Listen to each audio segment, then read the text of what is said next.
Alors mes chers amis, pour ce nouveau cours de Torah aujourd'hui, alors tout d'abord, veuillez m'excuser parce que ça fait plus d'une semaine que je vous ai pas fait cours, depuis mardi dernier, de la semaine dernière. Je suis actuellement, on peut dire, en repos, même si dans la Torah, je vous l'ai assez dit, il n'y a jamais de repos, donc je m'en excuse. Le cours que je vais faire, il est particulier. Pourquoi je reprends justement aujourd'hui mes cours? Parce que c'est particulier aujourd'hui et également demain et après-demain Shabbat. Parce que c'est ce soir la Haskara et samedi également une autre Haskara, mais qui se suivent et qui se suivent à 2 jours. C'est la Haskara de Chantal Nakash Chaya, et également celle de son papa, Maurice Moshe Nakash Ben Khalfa. Ils se suivent à 2 jours, parce que tenez-vous bien, je me rappelle qu'il y a quelques années, quand les parents de mes meilleurs amis, de mes frères, avaient préparé la Séouda pour la Skara de Chantal, et bien cette Séouda, elle a servi 2 jours après pour le deuil de son papa, Maurice Moshe Ben Khalfa Nakash. Et donc ces deux Askarot se suivent d'année en année. J'ai voulu reprendre mes cours justement aujourd'hui parce que dans une heure à peine, moins d'une heure, du côté de, il me semble, la région parisienne, également ce soir comme samedi matin, il y aura donc ces Askarot, ces deux commémorations de deux êtres d'une famille qui m'est chère, vous le savez déjà depuis plusieurs années. Et Chantal, ça a été la première à partir de tous ceux qui sont partis. Ça a été la première avec des souffrances que je ne vous décris pas, mais avec une combativité, une abnégation incroyable. Incroyable. Si bien que Chantal, à quelques jours de la fin de ses jours, elle disait encore à ses sœurs, venez mes sœurs, on va se faire un restaurant entre sœurs. Imaginez-vous l'abnégation, le niveau de combativité qu'il faut pour dire une phrase pareille alors qu'elle était dans des souffrances terribles. Et son papa, Moshe, Papy Maurice, comme on l'appelle dans la famille Nakash, Papy Maurice, eh bien, il est parti, on peut le dire, sur une bêtise finalement.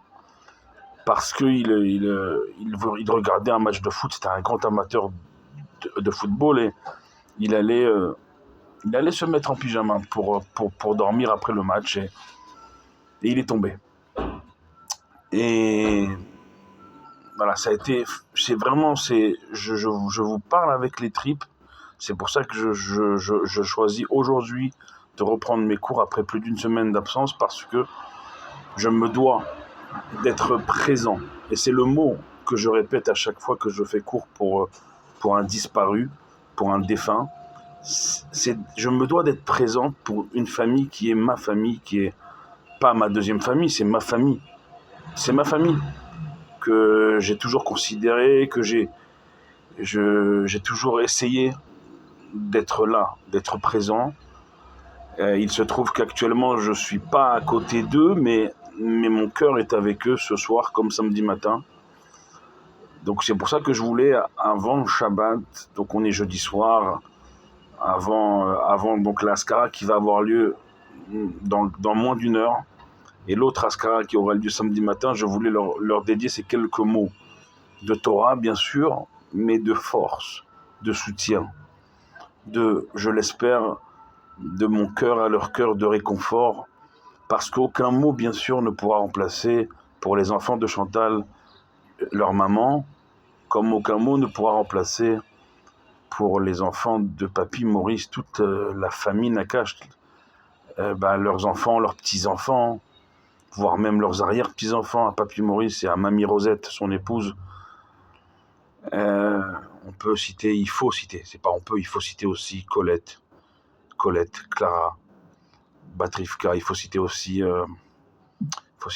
Isabelle, Batel Chaya Batrivka. Dans quelques mois, on va l'amener en terre d'Israël. Il faut citer aussi, bien sûr, Norbert Khalfa Ben Moshe Nakash. Il faut citer aussi son épouse Nicole, Nini, Nini comme on l'appelle. Moi, je parle toujours au présent parce qu'ils sont toujours avec nous. Ils sont toujours avec nous.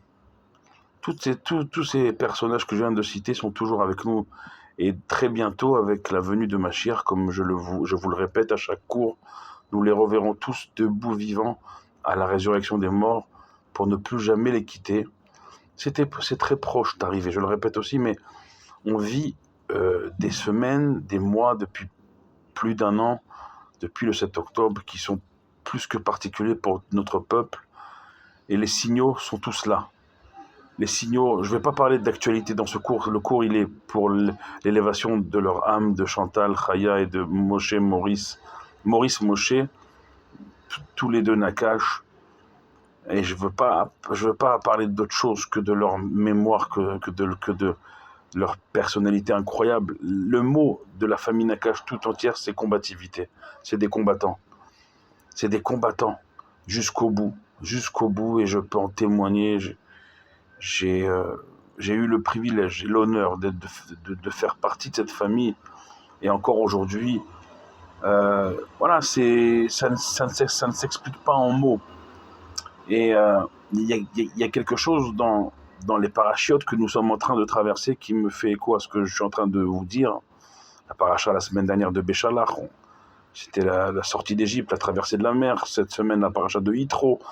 Ce soir, chez nos frères et sœurs tunisiens et tunisiennes, c'est la fête des garçons. Ce Shabbat, paracha de Yitro, on va recevoir les 10 commandements, les 10 paroles créatrices du monde et de toute la création, données sur le mont Sinaï par Dieu lui-même, révélées à son peuple par l'intermédiaire de Moshe. Voilà, on parle de Moshe Nakash, Moshe Rabbeinu. Il va transmettre la Torah de Dieu au peuple ce Shabbat.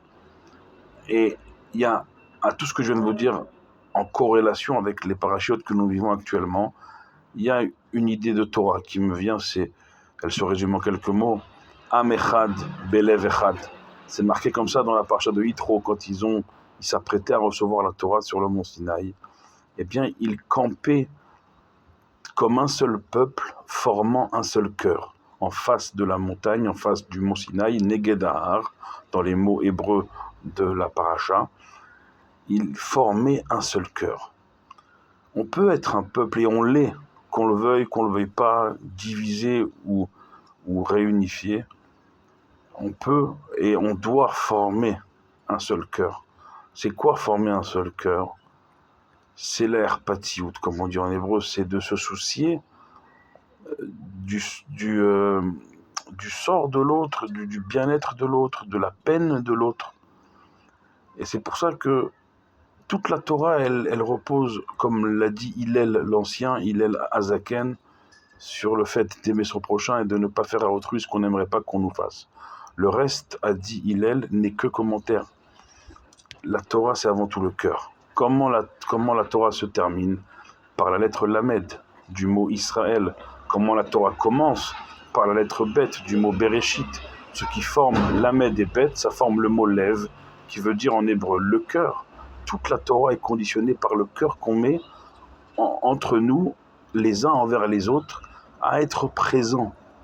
Le plus beau des cœurs, c'est être présent. Encore une fois, on pourra jamais réconforter des enfants comme ceux de Chantal, ou bien sûr également des frères et des sœurs, des neveux et des nièces, ou les enfants de Papy Maurice de Moshe Nakash, ses enfants, à lui bien sûr, à Mamie Rosette aussi, leurs enfants, leurs petits-enfants, leurs arrière-petits-enfants, on ne pourra jamais les réconforter avec des mots parce que c'est trop dur. Et parce que le cœur, c'est savoir aussi et surtout se mettre à la place de ceux qui sont dans la peine, se mettre à leur place, se tenir à leur côté, voir leur peine et être présent. Sans trop en dire, juste être présent, manifester sa présence, son soutien. Et c'est le plus beau des cœurs finalement. Et c'est ça toute la Torah. Derech Eretz Kadma Torah, les Pirkei Avot, les maximes de nos pères nous l'enseignent. Je vous l'ai à maintes fois répété, mais ça conditionne toute la Torah qu'on va recevoir à nouveau ce Shabbat. Le Derech Eretz, le chemin de la terre, précède la Torah.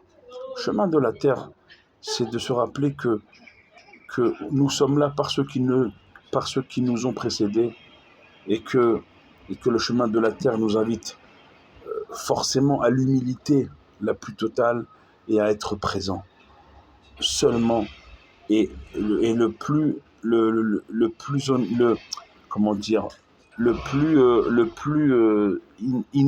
plus simplement être présent. Tout autre discours n'est que commentaire. Alors en cette soirée de jeudi qui s'approche et ce matin de Shabbat matin, samedi matin, ayez ce soir et samedi matin une pensée pour Chantal Chaya Nakash et pour Maurice Moshe Ben Khalfa Nakash.